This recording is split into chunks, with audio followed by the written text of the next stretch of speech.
En el verano de 2008, Orlando, Florida, quedó atrapado en una historia que al principio parecía una simple desaparición infantil, pero que terminaría convertida en uno de los juicios más mediáticos y divisivos de Estados Unidos. En el centro de todo estaba Caylee Anthony, una niña de apenas 2 años, de sonrisa luminosa y ojos enormes, que desapareció sin dejar rastro. Pero lo que volvió este caso tan perturbador no fue solo la desaparición de la pequeña, sino el hecho de que durante 31 días nadie la reportó oficialmente como desaparecida, ni la policía, ni los vecinos, ni siquiera su propia madre, Casey Anthony. Esa demora por sí sola ya era una grieta demasiado grande como para ignorarla. El caso así arranca en el transcript, con la idea de una niña desaparecida y una madre que, en vez de encender todas las alarmas, siguió adelante como si nada hubiera pasado. Durante ese mes, mientras Caylee estaba ausente y nadie sabía dónde estaba, Casey llevó una vida que parecía incompatible con la angustia de una madre desesperada.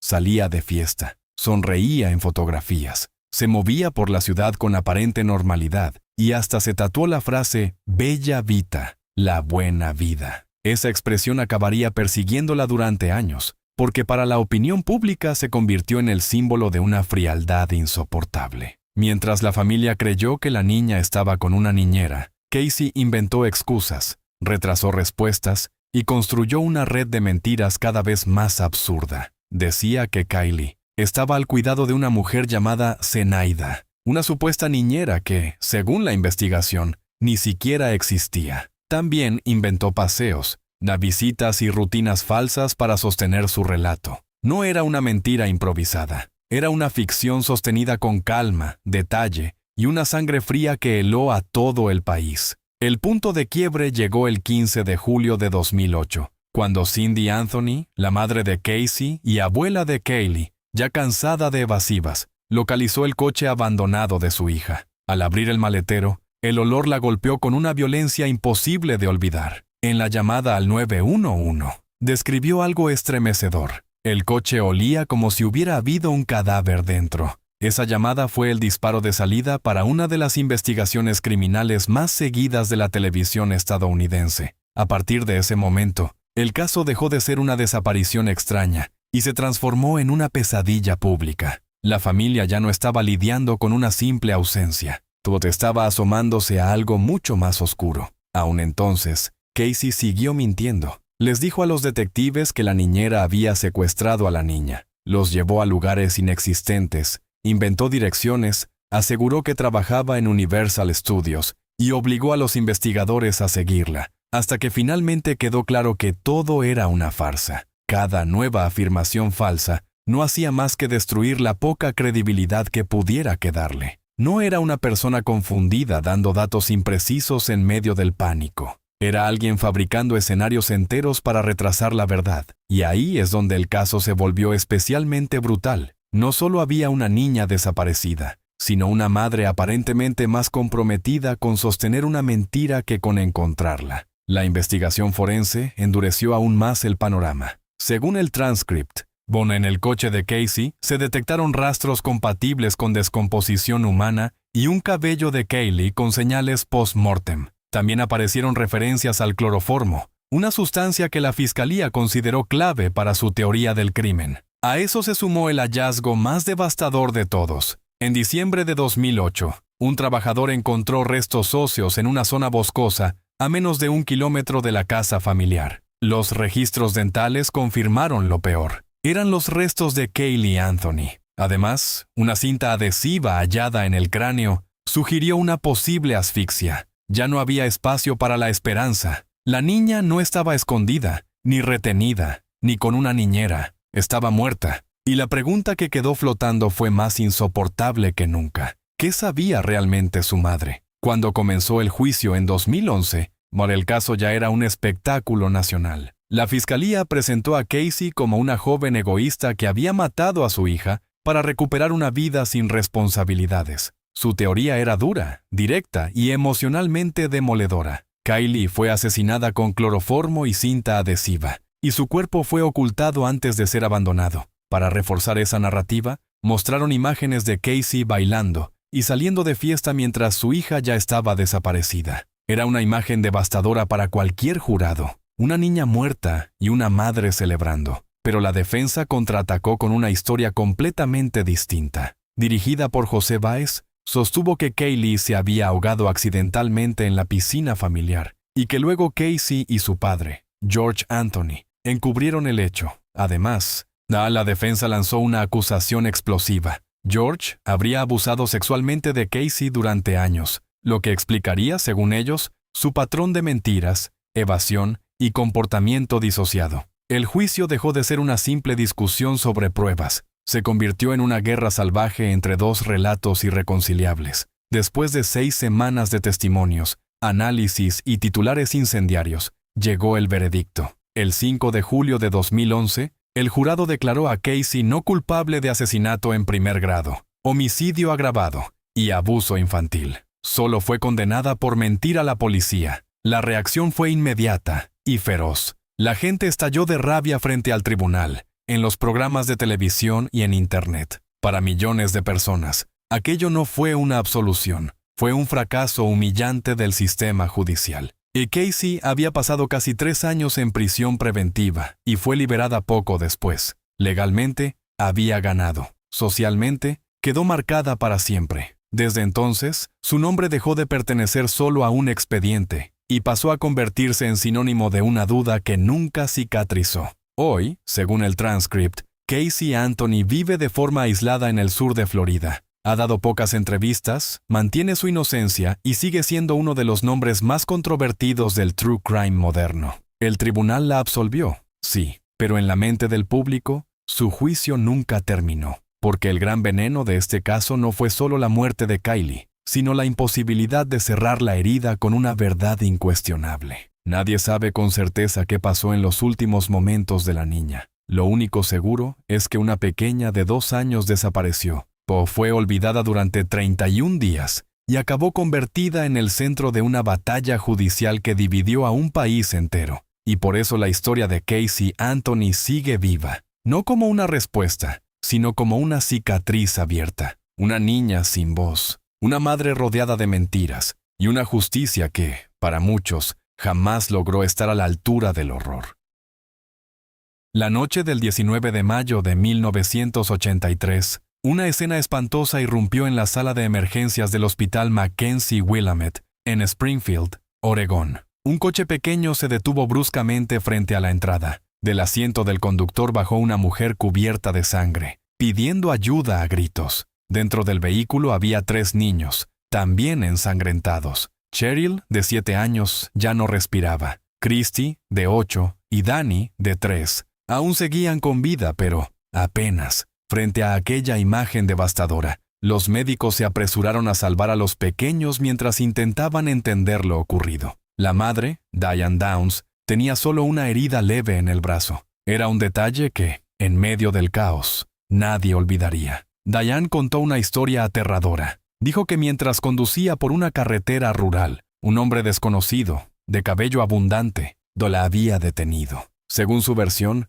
aquel extraño intentó robarle el coche y, sin motivo aparente, abrió fuego contra ella y sus hijos antes de desaparecer en la oscuridad. En apariencia, era el relato de una madre víctima de una emboscada absurda, una tragedia causada por un asesino sin rostro. Sin embargo, desde el principio, algo no encajó. Los médicos y enfermeras esperaban ver a una madre destrozada, fuera de sí, desesperada por sus hijos, pero Diane no se comportó así. Estaba extrañamente serena, sonreía en momentos impropios, hacía comentarios casuales y parecía más pendiente de sí misma que de los niños que luchaban por sobrevivir. Incluso preguntó si alguien podía avisar a Robert Knickerbocker, un hombre casado con quien mantenía una relación, antes de mostrar verdadera preocupación por el estado de sus hijos. Y esa frialdad sembró la primera gran sospecha. Muy pronto, la policía detectó grietas en su relato. Diane repetía versiones con pequeñas variaciones,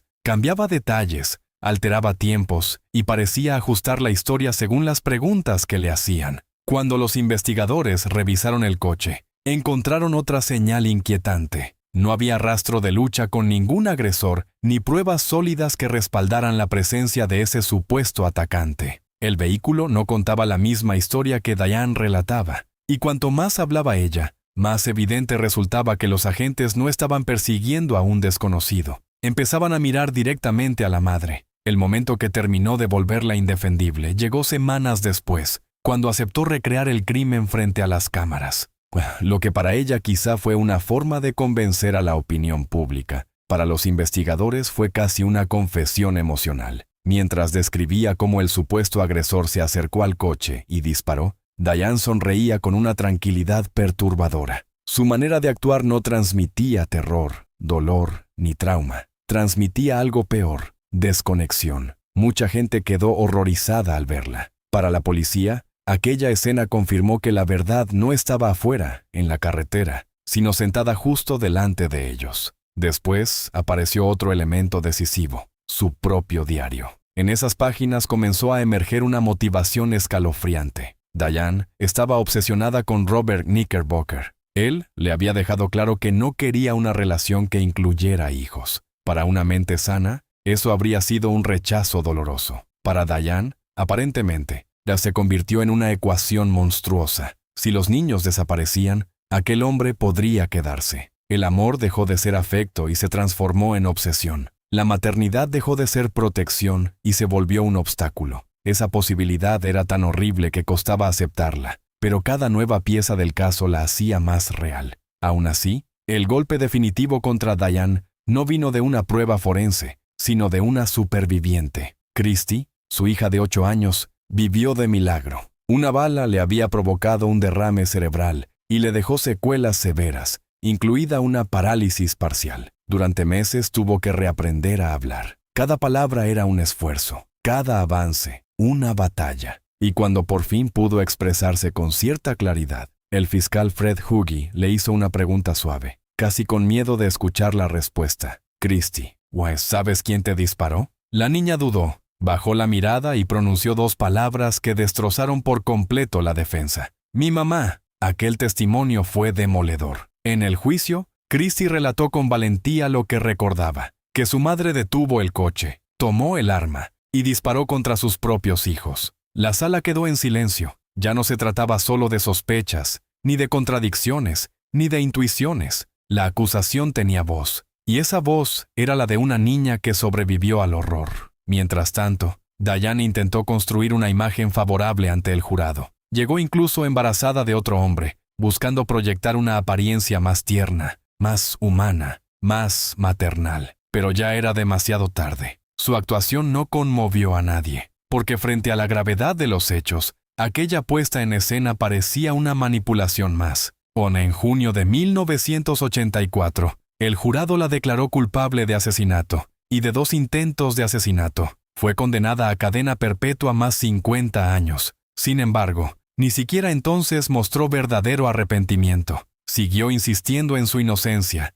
repitiendo una y otra vez que no había matado a sus hijos, como si la mentira, por repetirla suficientes veces, pudiera cambiar lo ocurrido. Pero su historia no terminó ahí. En un giro digno de una película, años después logró escapar de prisión escalando una cerca. Permaneció prófuga durante 10 días, hasta que fue recapturada. Ni siquiera esa fuga cambió su destino. Solo añadió otro capítulo a una vida marcada por el engaño y la obsesión. Hoy, Diane Downs sigue encarcelada en California. Ha solicitado la libertad condicional en varias ocasiones, y todas le han sido negadas. Dee cada vez insiste en la misma versión, que un hombre desconocido fue el responsable. Pero el mundo dejó de creerle hace mucho tiempo. Sus hijos supervivientes, Christy y Danny, fueron adoptados por el fiscal Fred Hugi y su esposa, quienes les ofrecieron algo que Diane nunca pudo darles: seguridad, estabilidad y amor real. Esa quizás sea la parte más poderosa de toda esta historia, porque aunque el crimen dejó cicatrices imposibles de borrar,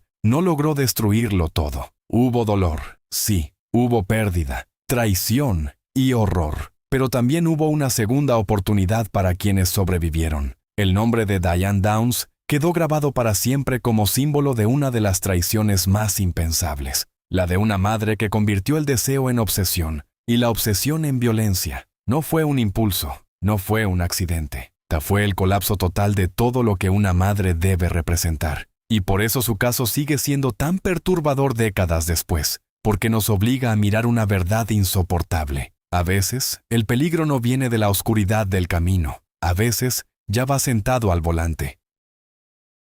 La noche del 25 de octubre de 1994, en Union, Carolina del Sur, una mujer apareció en una comisaría completamente alterada. Lloraba, temblaba, casi no podía hablar. Entre sollozos, dijo que un hombre negro le había robado el coche en un semáforo y que sus 2 hijos pequeños seguían dentro del vehículo. Su nombre era Susan Smith. En cuestión de horas, su historia ocupó todos los noticieros del país. La imagen de Michael, de 3 años, y Alex, de apenas 14 meses, comenzó a aparecer en televisión, en carteles, en boletines policiales. Estados Unidos entero se volcó emocionalmente hacia aquella madre que suplicaba frente a las cámaras: «Por favor, devuélvanme a mis hijos. Los amo. Los necesito». Parecía el retrato perfecto de una tragedia insoportable. Pero todo era una mentira. El transcript sitúa así el arranque del caso y muestra cómo, durante días, Susan logró convencer a casi todo un país de que era una víctima. Durante 9 días, la nación siguió el caso como si se tratara de una carrera desesperada contra el tiempo. Voluntarios se unieron a la búsqueda, la prensa repitió sin descanso la versión del secuestro, y la policía desplegó recursos importantes para localizar a los niños. Susan, mientras tanto, lloraba ante las cámaras con una convicción que dejó a millones de personas completamente engañadas. Su dolor parecía real, sus palabras parecían sinceras. Y precisamente por eso el caso fue tan devastador cuando la verdad salió a la luz. No era solo la historia de 2 niños desaparecidos, era también la historia de una manipulación emocional a gran escala, ejecutada con una frialdad que resultó casi imposible de procesar. Durante esos días, Susan no solo ocultó un crimen, construyó cuidadosamente un personaje, el de una madre destrozada, mientras sabía exactamente dónde estaban sus hijos. Sin embargo, conforme avanzaron los interrogatorios, los investigadores comenzaron a detectar fisuras en su relato. Los horarios no encajaban. Los testigos no confirmaban lo que Susan decía haber vivido. No aparecía ninguna pista sólida del supuesto secuestrador. Y cuanto más se revisaban sus movimientos, más evidente se volvía que aquella historia estaba sostenida por puro teatro. La policía no encontraba a ningún hombre armado. Lo que sí encontraba eran contradicciones constantes y detalles que cambiaban según la pregunta. Era la clase de mentira que necesita ser alimentada sin descanso para no derrumbarse. Y Susan, aunque seguía llorando de cara al público, empezaba a tambalearse ante quienes la interrogaban. Pronto emergió un posible motivo. Susan había mantenido una relación con Tom Findlay, un hombre casado que recientemente la había rechazado. En una carta, él le había dejado claro que no quería una vida con hijos. Esa frase, según el propio transcript, se convirtió en una especie de sentencia mortal dentro de la mente de Susan. Lo insoportable del caso no fue solo el asesinato, sino la posible lógica detrás de él: deshacerse de los niños para no perder a un hombre. Ahí es donde esta historia deja de ser simplemente criminal y se vuelve repugnante a un nivel mucho más profundo, porque no estamos hablando de una explosión de violencia repentina. Estamos hablando de una decisión que convirtió a 2 niños indefensos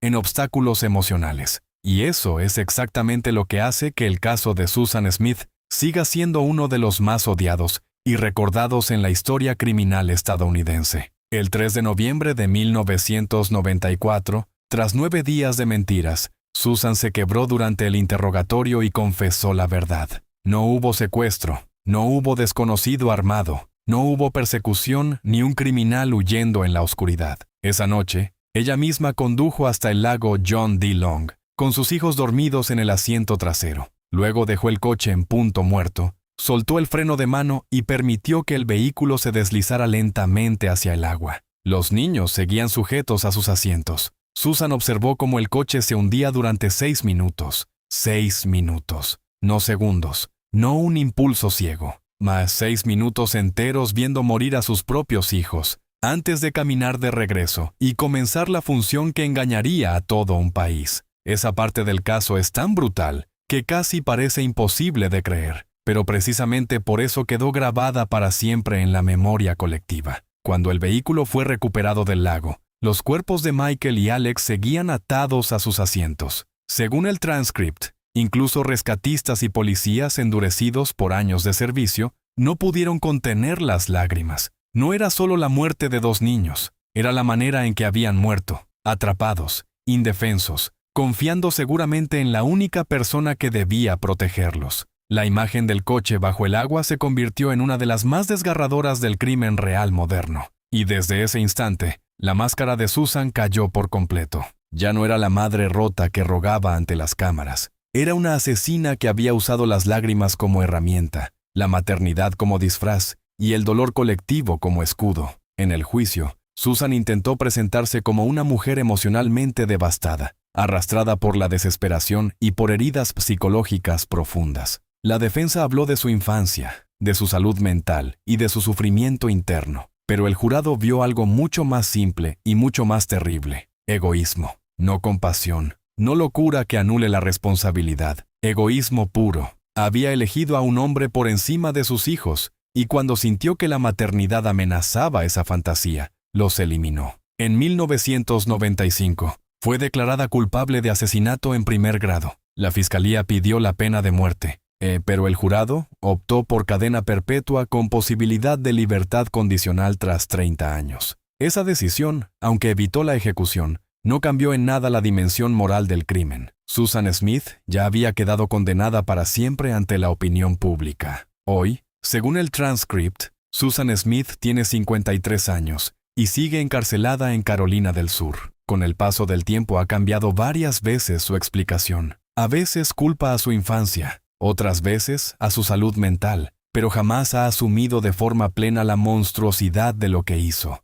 Y ahí está otra de las razones por las que este caso sigue generando tanta rabia décadas después. No hay verdadera redención, ni una confesión moral limpia, ni una aceptación total del daño. Solo una cadena de justificaciones tardías alrededor de una verdad imposible de suavizar. Durante 9 días engañó a todo un país, y en 6 minutos destruyó 2 vidas que dependían por completo de ella. La historia de Susan Smith sigue siendo recordada como una advertencia brutal sobre el poder destructivo de la manipulación emocional. No solo mató a sus hijos, también contaminó durante días la compasión pública, explotó el miedo colectivo y convirtió un caso criminal en un espectáculo de mentira cuidadosamente interpretado. Aquel lago oscuro donde se hundió el coche terminó convirtiéndose en el reflejo perfecto de su propia alma, quieta por fuera, abismal por dentro. Y por eso este caso sigue doliendo tanto, porque obliga a aceptar una verdad repugnante. Hay personas capaces de fingir amor mientras ya han elegido la traición.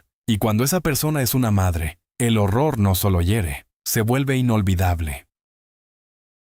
En noviembre de 2012, la aparente tranquilidad de Springfield, Missouri, ocultaba una podredumbre doméstica que nadie quería ver. Desde fuera, la familia Stoute parecía una postal de normalidad. Una madre religiosa, un padre trabajador y varios hijos criados en un entorno humilde, conservador y aparentemente estable. Diane Stoute tocaba música en la iglesia. Se mostraba correcta, educada, incluso devota. Su esposo, Mark, llevaba sobre los hombros el peso económico del hogar. Sus hijos, Sean, Sarah, Rachel y Brianna, crecían dentro de esa fachada de familia piadosa. Pero todo eso era decorado. Detrás de la imagen respetable no había paz, había resentimiento. Diane no veía ya a su familia como personas a quienes amar, sino como cargas que le estorbaban. Y cuando una madre empieza a pensar así, lo siguiente casi nunca es una discusión, es una sentencia. Eso deja claro el transcript cuando presenta el caso como un pacto doméstico entre una madre fría y una hija dispuesta a complacerla a cualquier precio. El veneno empezó a circular en silencio en abril de 2012. Diane eligió un método cobarde, lento y calculado, anticongelante, concretamente etilenglicol, un químico letal que puede mezclarse en bebidas sin levantar sospechas inmediatas. No hubo gritos, ni armas, ni escenas escandalosas.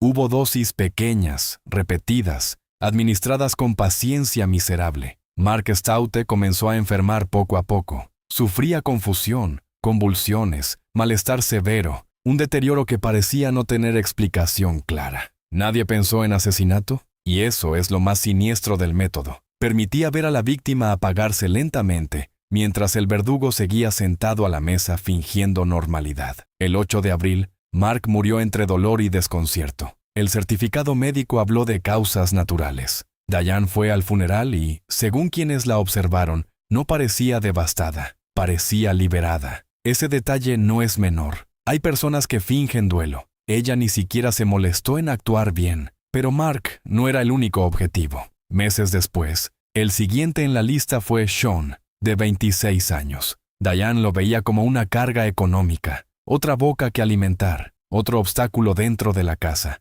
Y aquí, el caso deja de ser solo el crimen de una madre monstruosa, para convertirse en algo aún más podrido. Una alianza entre madre e hija. Rachel Stoute, una de las hijas, terminó implicada directamente. Según el transcript, ambas comenzaron a añadir el mismo veneno a las comidas de Sean. El resultado fue idéntico al de Mark. Deterioro gradual, síntomas confusos, muerte disfrazada de enfermedad. En septiembre de 2012, Sean también murió. Y otra vez, nadie entendió de inmediato lo que estaba pasando. Mientras tanto, Diane y Rachel siguieron asistiendo a la iglesia, sonriendo, moviéndose por la comunidad como si nada. Eso es lo repugnante del caso. No mataban en un arranque, mataban y luego volvían a la rutina con la naturalidad de quien cambia una bombilla. La tercera víctima no murió, pero quedó marcada de por vida. Sarah, otra de las hijas, era inteligente, religiosa y, al parecer, demasiado difícil para la tolerancia de Diane. En junio de 2012, empezó a sufrir mareos, confusión,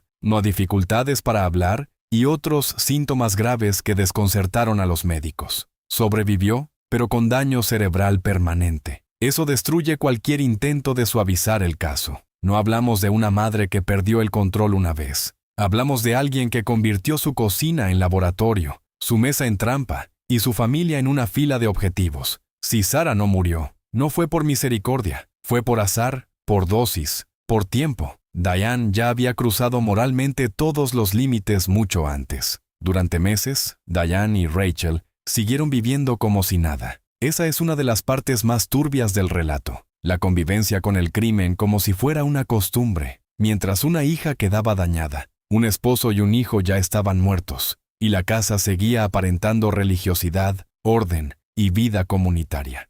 El veneno no solo estaba en los vasos, estaba en toda la estructura emocional de esa familia. Rachel, según se desprende del transcript, no actuó como una simple testigo aterrorizada desde el primer momento. Participó, buscó cómo matar con anticongelante, observó el sufrimiento, colaboró. Y eso vuelve el caso más duro todavía, porque muestra cómo una figura materna tóxica puede arrastrar a un hijo a la complicidad criminal con tal de no perder su aprobación. No era una familia rota sin más. Era una familia colonizada por el control de una mujer manipuladora. Todo empezó a derrumbarse en junio de 2013, cuando una llamada anónima cambió la dirección del caso. El aviso fue directo. Creo que Diane Stoute está envenenando a su familia. A partir de ahí, la policía hizo lo que antes nadie había hecho con suficiente profundidad: mirar más de cerca. Los cuerpos de Mark y Sean fueron exhumados. Los análisis no dejaron margen para el autoengaño. Ambos habían muerto por envenenamiento con etilenglicol, el componente letal del anticongelante. La supuesta cadena de tragedias médicas no era una mala racha familiar, era un plan de exterminio doméstico. Y cuando los investigadores presionaron, Rachel fue la primera en quebrarse. Confesó que había ayudado a su madre. Contó que había buscado en internet cómo matar con anticongelante y describió cómo vio a su padre retorcerse mientras el veneno actuaba. Su explicación fue devastadora y, al mismo tiempo, miserable. Lo hizo porque quería agradar a su madre y temía perder su amor. Ahí está la radiografía del caso. Diane no solo envenenó cuerpos. Anne también envenenó vínculos, lealtades y conciencias. Diane, por su parte, se mostró glacial. Hablaba de su esposo y de su hijo como si fueran molestias logísticas, no seres humanos, sin lágrimas, sin culpa, sin una grieta mínima de humanidad visible. En juicio, la fiscalía la presentó como lo que era: una mujer calculadora, manipuladora y moralmente vacía.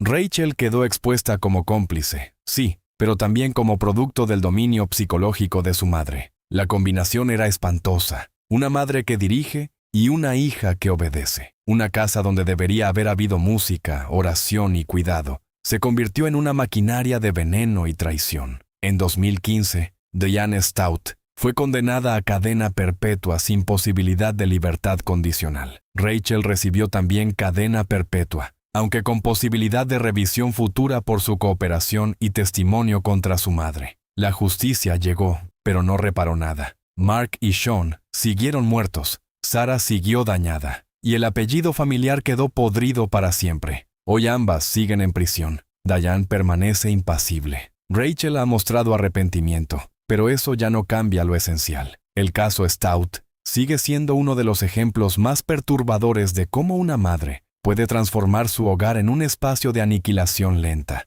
No hubo explosión visible. Hubo algo peor: planificación, rutina y frialdad. Y eso lo vuelve mucho más inquietante, porque cualquiera entiende el horror de un crimen violento. Lo difícil de digerir aquí es otra cosa. Desayunar, rezar, sonreír, servir la comida y estar matando a tu familia al mismo tiempo. Eso no es locura pasajera.